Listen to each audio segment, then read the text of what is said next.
Me sa duket, rikthimi i Eglit në shtëpinë më të famshme në Shqipëri nuk i pëlqen shumë ndjekësve të saj, që nga hyrja ajo ka humbur rreth 15.000 ndjekës, andaj për këtë ka reaguar dhe menaxherja e saj.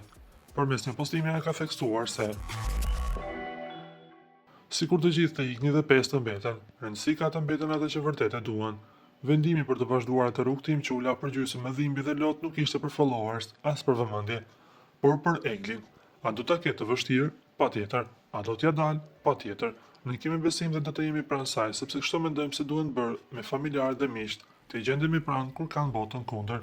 Ishte postimi i familjarëve të Eglit, duke deklaruar në një farë mënyre se nuk e vrasin mendjen për followersat që humbasin dita ditës.